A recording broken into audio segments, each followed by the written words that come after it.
ಕಾರ್ಯಕ್ರಮಕ್ಕೆ ಸ್ವಾಗತ ವೀಕ್ಷಕರೇ. ಮನೆಯಲ್ಲಿ ಪ್ರತಿನಿತ್ಯ ಬಳಸುವಂತಹ ಸೊಪ್ಪುಗಳ ಮೂಲಕ ಸೌಂದರ್ಯ ವರ್ಧನೆ ಮಾಡ್ಕೋಬಹುದು. ಅದರ ಬಗ್ಗೆ ಇನ್ನಷ್ಟು ಮಾಹಿತಿಯನ್ನು ಪಡ್ಕೊಳ್ಳೋಣ. ಶೀಲಾ ಅವರೇ, ನೀವು ಈ ಹಿಂದೆ ಬೇವು ಬಗ್ಗೆ ಮಾತಾಡ್ತಿದ್ರಿ. ಮನೆಯಲ್ಲಿ ಸಿಗುವಂತಹ ಒಳ್ಳೆ ಬೇವು ಅಂದರೆ ಅದು ಕರಿಬೇವು. ಹೌದು.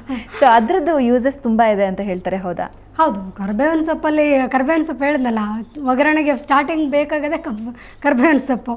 ಎಣ್ಣೆ ಇಡ್ತಿದ್ದಂಗೆ ನೀವು ಕರ್ಬೇವಿನ ಸೊಪ್ಪು ಹುಡ್ಕಾಡ್ತೀರಲ್ವ, ಹಾಗಾಗಿ ಒಂದು ಪಾಟಲ್ಲಿ ನೀವು ಮನೇಲಿ ಹಾಕ್ಕೋಬೋದು.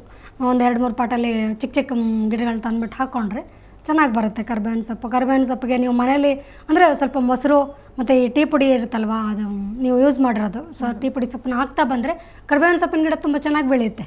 ಹಾಗಾಗಿ ಅದನ್ನು ಮನೆಯಲ್ಲೇ ನೀವು ಬೆಳ್ಕೊಂಡು ಸೊ ಮನೆಯಲ್ಲೇ ಯೂಸ್ ಮಾಡ್ಬೋದು. ಕರ್ಬೇವಿನ ಸೊಪ್ಪನ್ನ ಏನು ಮಾಡಬೇಕು, ನೀವು ಎಲೆಗಳನ್ನೆಲ್ಲ ತೆಗೆದು ಅದನ್ನು ಒಣಗಿಸಿ ಸ್ವಲ್ಪ ಚೆನ್ನಾಗಿ ಒಣಗಿದ ಮೇಲೆ ಅದು ತೊಗೊಂಡು ಪೌಡ್ರ್ ಮಾಡಿಕೊಂಡು ನೀವು ಹುರಿದೇನೆ ಬಿಸಿಲಲ್ಲಿ ಹಾಕಿ ಒಣಗಿಸಿ ಅದನ್ನು ಗ್ರೈಂಡ್ ಮಾಡಿಬಿಟ್ಟು ಅದರದ್ದು ಕೊಬ್ಬರಿ ಎಣ್ಣೆ 1/4 ಲೀಟ್ರ್ ಕೊಬ್ಬರಿ ಎಣ್ಣೆ ಹಾಕ್ಬಿಟ್ಟು 1-2 ಮುಷ್ಟಿಯಷ್ಟು ಕರ್ಬೇವಿನ ಸೊಪ್ಪು ಹಾಕ್ಬಿಟ್ಟು ಕುದಿಸ್ಬೇಕು.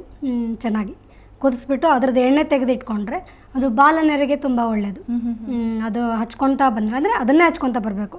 ನೀವು ಮಧ್ಯೆ ಇನ್ನೊಂದು ಯಾವುದೋ ಎಣ್ಣೆ ಸಿಕ್ತು ಆಮೇಲೆ ಹಾಕೋದು ಇದರಲ್ಲಿ ಕೂದಲು ಬರುತ್ತಂತೆ, ಅದ್ರಲ್ಲಿ ಕೂದಲು ಹೋಗುತ್ತಂತೆ, ಅವೆಲ್ಲ ಮಾಡ್ತಾ ಬಂದರೆ ಏನು ಎಫೆಕ್ಟ್ ಕೊಡೋಲ್ಲ. ನೀವು ಹೇಳಿದ್ರೆ ಅದೇನೂ ಆಗಲಿಲ್ಲ ಅಂತಾರೆ ಕೆಲವರು.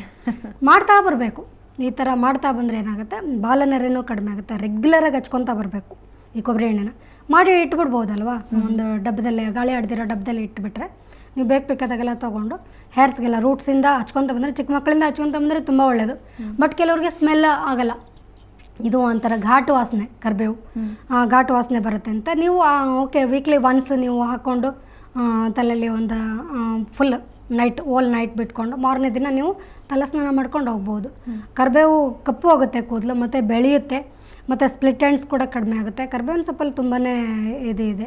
ಕರಿಬೇವಿನ ಸೊಪ್ಪನ್ನು ಗ್ರೈಂಡ್ ಮಾಡಿ ಅದನ್ನು ಹೇರ್ ಪ್ಯಾಕಾಗಿ ಕೂಡ ಯೂಸ್ ಮಾಡ್ಬೋದು. ಹಸಿದಿನೇ ಅದಕ್ಕೆ ಸ್ವಲ್ಪ ಮೊಸರು ಮಿಕ್ಸ್ ಮಾಡ್ಕೊಳ್ಳಿ. ಮೊಸರು ಮಿಕ್ಸ್ ಮಾಡಿಕೊಂಡು ಕಂಡೀಷ್ನಿಂಗಾಗಿ ಯೂಸ್ ಮಾಡ್ಬೋದು. ಇದನ್ನು ಚೆನ್ನಾಗಿ ಗ್ರೈಂಡ್ ಮಾಡಬೇಕಾಗತ್ತೆ. ಗ್ರೈಂಡ್ ಮಾಡಿ ಫುಲ್ಲು ಹೇರ್ಗೆಲ್ಲ ಹಚ್ಚಿ ಒಂದು 20-25 ನಿಮಿಷ ಬಿಟ್ಟು ಹೇರ್ ವಾಶ್ ಮಾಡಿ. 2 ಮೊಸರು ಮತ್ತು ಇದು ಕರ್ಬೇವಿನ ಸೊಪ್ಪು ಸೇರಿರೋದ್ರಿಂದ ಒಳ್ಳೆ ಕಂಡೀಷ್ನಿಂಗಾಗಿ ಕೆಲಸ ಮಾಡುತ್ತೆ.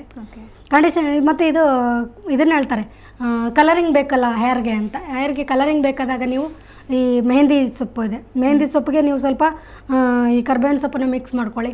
ಕರ್ಬೇವಿನ ಸೊಪ್ಪು ಮತ್ತು ಮೆಹಂದಿ ಸೊಪ್ಪು ಎರಡನ್ನೂ ಗ್ರೈಂಡ್ ಮಾಡಿ ಅದಕ್ಕೆ ನಿಂಬೆ ರಸ ಮಿಕ್ಸ್ ಮಾಡ್ಕೊಳ್ಳಿ.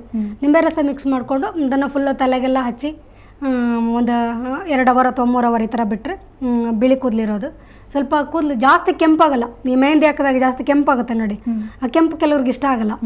ಏನೋ ಒಂಥರ ರೆಡ್ ಆಗಿದೆ, ಚೆನ್ನಾಗಿ ಕಾಣ್ತಾ ಇಲ್ಲ ಅಂತ ಹೇಳ್ತಾರೆ. ಆವಾಗ ಇದು ಕರ್ಬೇವಿನ ಸೊಪ್ಪನ್ನ ಮಿಕ್ಸ್ ಮಾಡೋದ್ರಿಂದ ಏನಾಗುತ್ತೆ, ಕೂದಲು ಮತ್ತು ಕಪ್ಪಾಗ್ತಾ ಬರುತ್ತೆ. ಅಂದರೆ ಬಿಳಿ ಕೂದಲೆಲ್ಲ ಕಪ್ಪಾಗಲ್ಲ, ಬೇರೆ ಕೂದಲು ಬಿಳಿ ಕೂದಲು ಆಗೋದನ್ನ ತಪ್ಪಿಸುತ್ತೆ ಅಲ್ವಾ. ಆವಾಗ ಏನಾಗುತ್ತೆ, 2 ಸೇರಿ ಒಂದು ಕಲರ್ ಚೆನ್ನಾಗಿರುತ್ತೆ, ಕಲರ್ ಒಳ್ಳೆ ಕಲರ್ ಕೊಡುತ್ತೆ. ಹೀಗೆ ಮೆಹಂದಿ ಯೂಸ್ ಮಾಡೋರು ಆ ಥರ ಯೂಸ್ ಮಾಡ್ಬೋದು ಕರ್ಬೇವಿನ ಸೊಪ್ಪನ್ನ. ಇಲ್ಲಾಂದರೆ ಬರೀ ಕಂಡೀಷ್ನಿಂಗಾಗಿ ಹೇಳಿದ್ನಲ್ವ, ಬರೀ ಮೊಸರು ಮಿಕ್ಸ್ ಮಾಡ್ಕೊಂಡು ಇದನ್ನು ಗ್ರೈಂಡ್ ಮಾಡಿ ಅದನ್ನು ಕೂದಲಿಗೆಲ್ಲ ಹಚ್ಚಿ ನೀವು ಬಿಟ್ಬಿಟ್ಟು ವಾಶ್ ಮಾಡ್ತಾ ಬಂದರೆ ಇದಾಗುತ್ತೆ. ಕರ್ಬೇವಿನ ಸೊಪ್ಪನ್ನೇನು ಮುಖಕ್ಕೆ ಹಚ್ಕೊಳ್ಳೋ ಅಷ್ಟಿಲ್ಲ, ಕೂದಲಿಗೆ ಯೂಸ್ ಮಾಡೋದು ತುಂಬ ಒಳ್ಳೇದು ಅಂತ ಹೇಳ್ಬೋದು.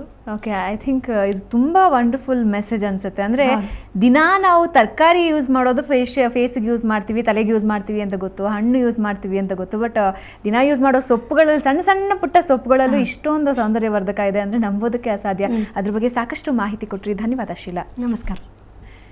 ಸೊ ವೀಕ್ಷಕರೇ, ನೋಡಿದ್ರಲ್ಲ, ನಿಮ್ಮ ಸೌಂದರ್ಯ ನಿಮ್ಮ ಕೈಯಲ್ಲಿದೆ. ಇದು ಈ ಹೊತ್ತಿನ ಸುಹಾಸಿನಿ.